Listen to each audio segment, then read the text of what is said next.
Welcome to the Learning Can't Wait podcast, an iTutor production.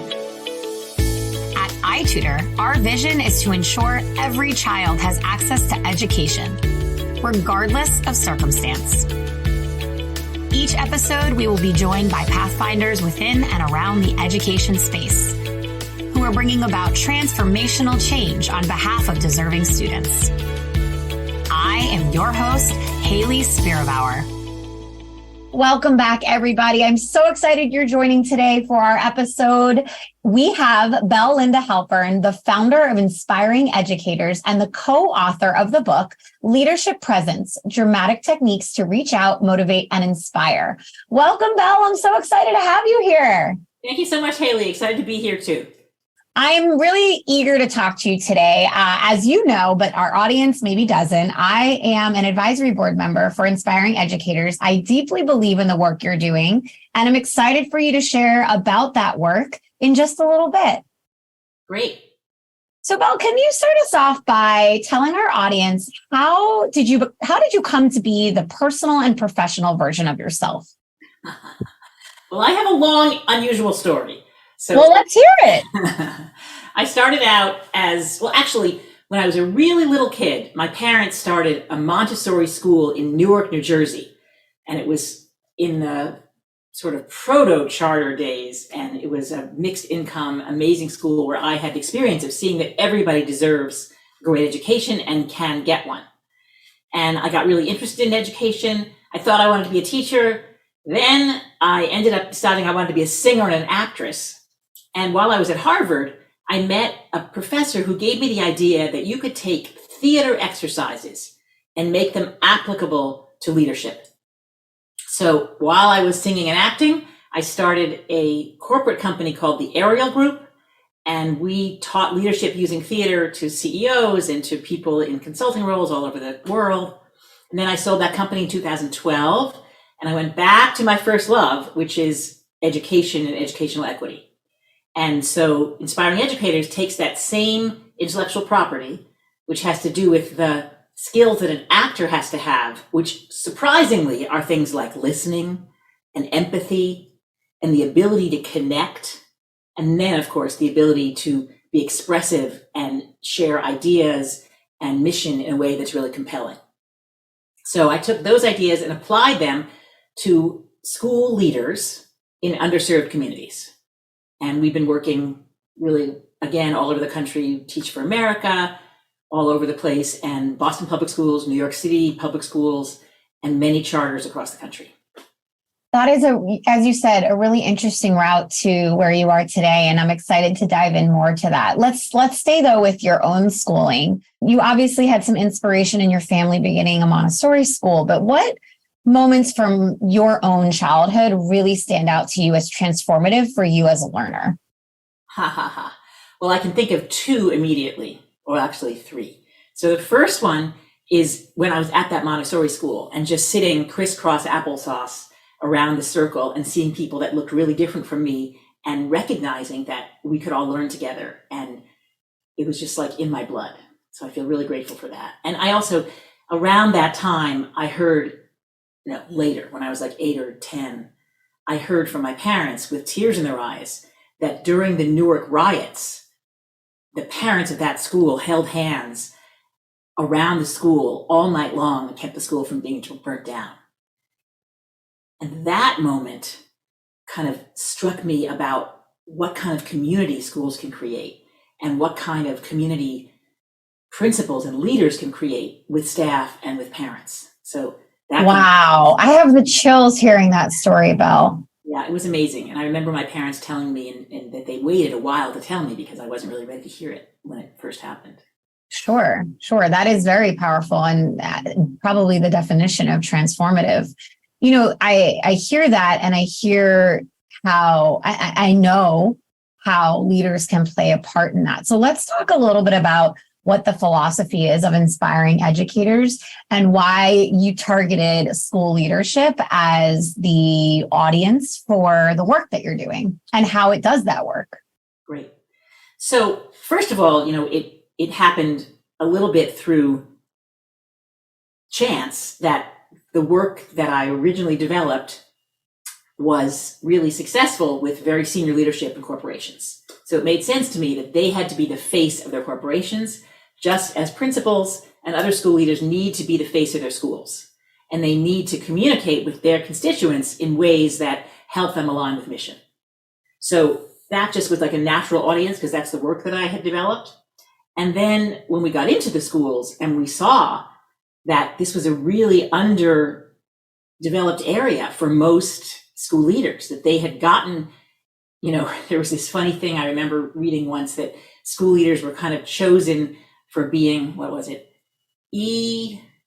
ESTJ in Myers-Briggs, which is extroverted, but, very thoughtful and structured and clear in their thinking and communication, but not necessarily nuanced around how to inspire or around how to build relationships that will help people really stay with them and allow them to latch on to a motivating force.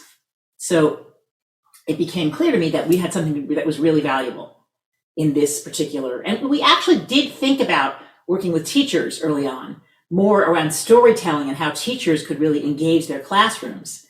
But it became clear that there's so much that teachers need to do that buyers of training for teachers are not thinking about their storytelling skills. There's so much other stuff. Whereas for the leaders, their ability to tell their story and inspire and be able to share why I do what I do has everything to do with how they can connect with parents, how they can connect with staff, how they can connect with students, and how they can get all those players to glom together and be able to really create a community that is a force of nature that really creates learning and creates a school that really works. So it's not just the storytelling, there's other aspects, but that was like the beginning of realizing that this is the right audience for us. It's funny. Prior to this, I had a panel of organizers. So a leader from a parent organization, a teacher organization, and a student organization on a panel. And how they started the episode was they each told a story about why they do this work and how they got to where they are. And as I heard that, much like how you started this episode here, I do set up for storytelling at the start, but it really did, just like you, leave me with chills, feeling inspired, wanting to hear more about the work. And I can see so easily how that translates. I'm thinking back to my own experience with the various principals that I've had and why some of the leaders that I've had. Now, if you're listening, because I'm so close with all of my former school leaders, if you're listening, you know who you are. Some of the folks really galvanized the community around a particular mission, around the work, more successfully than the others. And I think a lot of it is storytelling. I would also argue that a lot of it is around humility and vulnerability. How much does that play a part in the work you're doing at Inspiring Educators? Yeah, it's fascinating. So I totally agree with you that the humility and the servant leadership and also the ability to share leadership and give teachers a voice is incredibly important in schools. I think what's interesting is, as a leader of a school, one of the things that everybody at the school needs is a sense of safety and a sense of direction. So sometimes I think school leaders really go in that direction and they feel like they're not allowed to be vulnerable. And so one of the things that I think can be transformative in our work is recognizing that you can do both, that you can both create a sense of safety, create a sense of direction, and also be able to share both the things that really move you, that make you vulnerable, like really stories where students made a difference and that really moves you. And then also being real about your own flaws. It's like school leaders have such pressure on them all the time. And one of the things that's happening is their hot buttons get pushed by enormous stresses in their environment, like, a parent coming in angry or, at the worst, violence in school and all kinds of things that are just really up in their face. And where they can get into trouble is if they get triggered and they don't behave in alignment with their own values. But that is also an opportunity for showing up with vulnerability and owning it and saying, in that moment, I'm really sorry about the way that I spoke. And I know that that wasn't helpful and it might have felt blaming or whatever it is. There's that owning one's stuff is a way of showing vulnerability. And then it also creates opportunity because many of these school leaders are in instructional leadership roles. So if they can be vulnerable and talk about their own failures, their own inability to do the best that they could, it allows the teachers to share more of that so they can really grow. Which establishes trust. I mean, at the end of the day, that's a huge tenet of being successful in leadership is having trust from your team and feeling as if you can trust them and you can work collaboratively towards your common goal. I absolutely hear you in that. I'm wondering, Belle, you're naming quite a few of the challenges that school leaders are facing. There's a lot of national dialogue about the current and future teacher shortage. How is that playing out in school leadership? Huge, as you can imagine. There's just shortages everywhere, and teachers are leaving in droves because they're not being supported by many aspects of our culture. And there's incredibly high expectations on them that are so hard to fulfill because kids have lost a few years of school and lost social emotional learning. So there's a double whammy on every teacher right now. A triple whammy, also not being appreciated by the culture at large. So, or a quadruple one around violence and fear. So what the school leaders really, the ones that we're working with, are responding with relationship building. That basically, yes, people leave jobs because of stress, but they also leave jobs because they don't feel supported by their direct superior. So the more we can help school leaders really develop relationships with teachers, that is one of the ways to keep them on board. And we know that teachers staying in the classroom for a number of years makes such a huge difference to kids. So I'm seeing a lot of work on the part of the principals and other school leaders that we work with around both trying to really give teachers a voice, doing more shared leadership, but especially developing one-on-one relationships where, say, in every one-on-one they have with a teacher, one of the things that we'll work on is how do you make sure that that teacher feels acknowledged and gets that you get what their strengths are and gets that you get what their values are and even can connect their values to the mission of the school. So in a one-on-one, we'll ask the school leader to be listening for, as I'm talking to this teacher about their week, about a class that I observed, and we're dialoguing about it. How can I get them to talk and then me listen in a way that I can listen for their values and their strengths and speak them back, so that rather than just talk about, say, if there was a difficult moment in a classroom, to say, before I go to problem solving, I can really see that you value loyalty, or you value fairness with your kids, or you value the courage it took for that kid to speak to you. So naming what you're hearing underneath so the person feels seen and heard. And I think, if you can make teachers feel seen and heard, huge chance that they will want to stay if they can do it. I mean, I also want to I have a daughter teaching in Chicago in an urban school, and it's just really, really stressful. So not saying that the teachers are bad for. Yeah, it's enormous pressure. There's a lot of challenge right now in the field of education. You named at the top of the podcast a couple of boulders that teachers and school leaders encounter on a regular basis. Add to it pandemic and the continued effects and lingering effects of that political and very health-related crisis, not to mention school safety, not to mention mental health crises for students. We are at a really critical time in education in which everybody is under duress, and our brains are forever chemically changed from the past 3 years. Yeah. So we have to account for that in our leadership and in our teaching and in our support of one another in ways that I don't think anybody anticipated at the beginning of, or 3 years ago.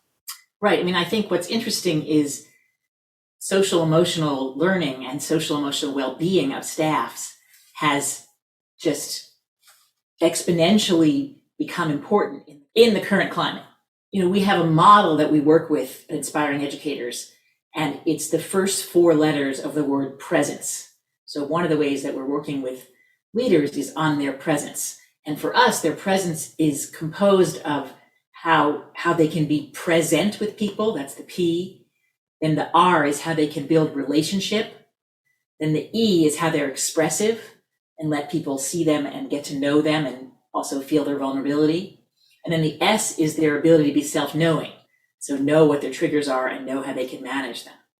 The P and the S, the beginning and the end of our model, the ability to be present and the ability to be self-knowing, are incredibly important right now around self-care and recognizing that our brains are in limbic arousal, that basically when you're in a long period of stress, the part of your brain that gets activated is what's called the amygdala, or the fight, flight, freeze center. And then we got to get out of that to the frontal cortex. And there are a lot of techniques today of how to do that, very simple physical ways. So that's some of the things that we are focusing on when we're working with leaders on how they can lead in challenging times. I appreciate that you bring in the science behind this, because it is really the underpinnings of so much of what we are seeing as manifestations of the experience that we all endured together. And I think it's important. So let's talk a little bit about your book, right? Because that's, first of all, congratulations. That's a big accomplishment to have a book published. What can we expect from Leadership Presence: Dramatic Techniques to Reach Out, Motivate, and Inspire? So the book is really structured about those four aspects: that being present, reaching out, being expressive, and being self-knowing. And there's 2 chapters about each one. So, in being present, there is looking at what it means to be present, and then techniques. How do you get yourself to be more present? And some of the techniques come from the world of acting. So actors have to be incredibly present to be successful, and they have to be able to improv. They have to be able to, in the moment, deal with whatever's happening. Not even like traditional improv, but just like, you're on stage and somebody comes in late, and what do you do?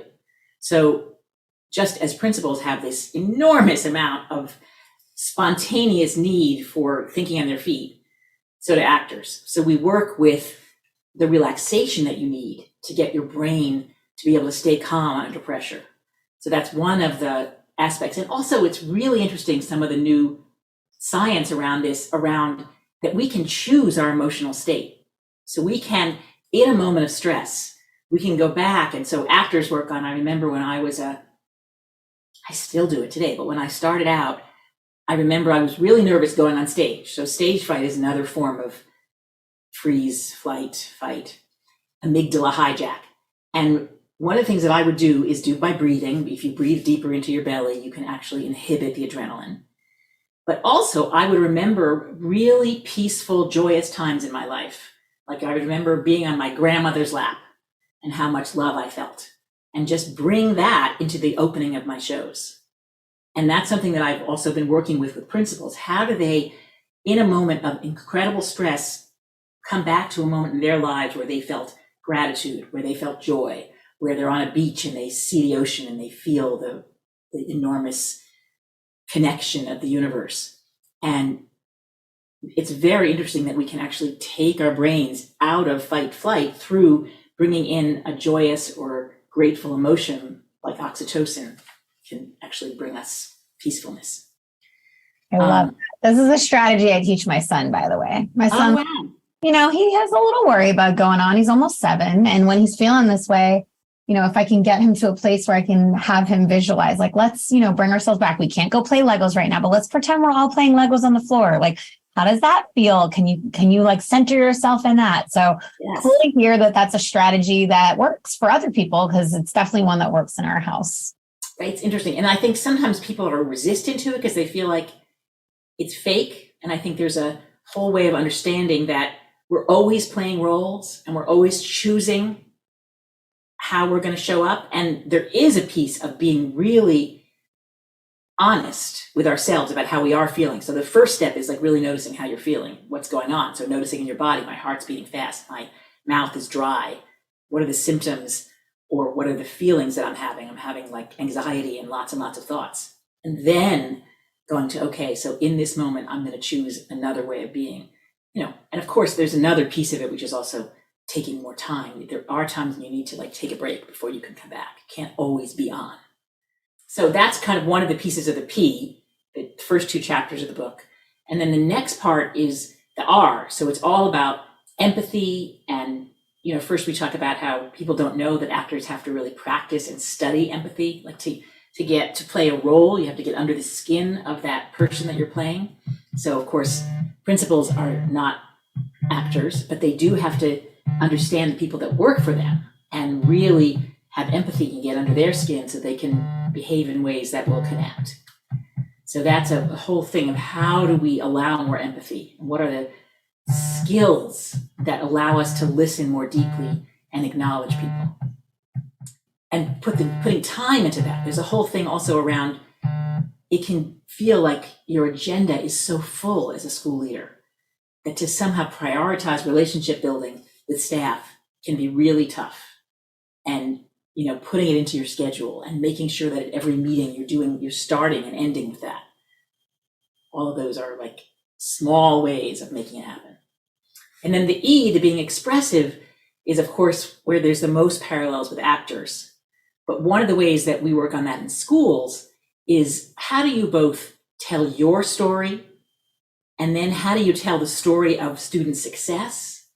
And then how do you bridge those with first some kind of empathetic bridge? So I get when you're talking to your teachers and you're telling your story, before you would tell your story, you would do something that lets them know that you get where they are. So I know that right now, March just passed, and this is a time of a lot of exhaustion, and I feel like I can see that people are exhausted, and I feel it too. And I want to share with you at this moment one of the reasons that I'm in this, and I hope it will inspire you to think about why you're in this. So that's an empathetic bridge, what I did, that first part. And then there's a motivational bridge. How do you, from talking about student success and vision, go to what people can do about that? So there's wonderful work from Marshall Gans at the Kennedy School about the different emotions that you want to elicit in people, or they're not exactly emotions, they're states. So getting people to recognize that they have personal agency to make a difference, or to feel solidarity with others, or to feel hope that there's the possibility and resilience. We've done this before and we can do it again. And then connection to mission. So all of those are ways to, after you tell a visionary story, do some specific eliciting of states of mind that are going to help, and then hopefully asking for specific action steps. So that's all under the E, the 2 chapters about being expressive. And then the last one is the self-knowing. And part of that is, what stories do I want to tell? Like knowing my own story well enough that I can delve into. Principals don't just need one story of why I do what I do. You got to have a lot of stories. You have to have a little back pocket story list. And that comes from knowing yourself and thinking back to who have been the people that inspired you. Was it a grandparent? Was it a teacher? You asked me for some, and I started sharing one early one, but there's others too. There were my 2nd grade teacher, my 5th grade teacher, one positive, one negative. So there's the self-knowing, knowing yourself, and then also really knowing your triggers, your hot buttons, and then having a path to work through them. And that last thing that I talked about before, the vulnerability to admit when we're not going to be at our best when we get triggered. It's impossible as human beings. We're going to screw up. So forgiving yourself and then finding a way to share what's happened so that you can own up to it. That is the S. So I just went through the whole book. Yeah, you went through the whole 4 stages. I love that. So I hear these and I'm really reflecting on my own leadership experience in schools and teaching experience. And I'm sure our listeners are as well. I think where we're going to end today's conversation is the same question I ask all the time, but I'm going to specifically pivot it for your vantage point. What advice would you give a school leader starting their career today? If you could give one nugget, obviously they should read your book. Obviously they should bring in Inspiring Educators, but what advice would you give them if you could give them one nugget of advice? One nugget of advice. Okay, let's see. So I think they have to come into the job with some kind of spiel that shows that they get their community and they have some vision. So that means they have to do some research into their community. They got to make sure the summer before they're talking to parents, they're talking to staff, they're talking to others in the community to get more about the community, or unless they're from the community, and then they're a step ahead. And then the next step is being able to, as I said before, that bridge from letting people know you get where they are, you get the community, you're inspired, telling people that you're inspired by them, there's a whole danger right now with deficit stories. Really you want to be asset-based. You want to talk about what in the community that you're learning about that inspires you.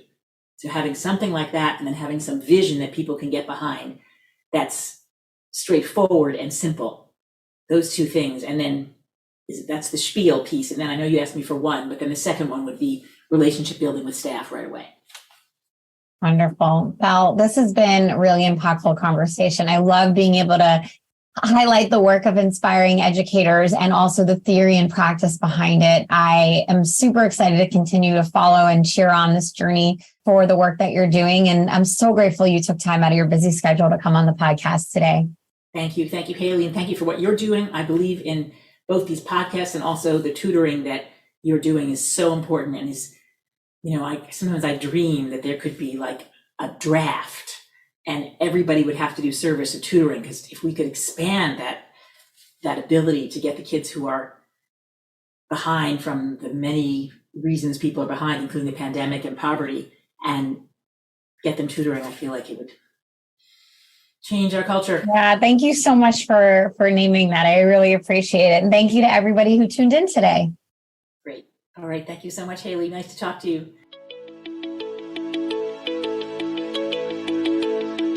Thanks for listening to the Learning Can't Wait podcast.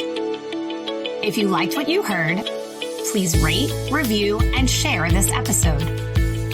Be the first to know when we have a new episode by subscribing wherever you listen to podcasts. If you'd like to be a guest on the show or have a suggestion for an episode, email us at podcast@itutor.com.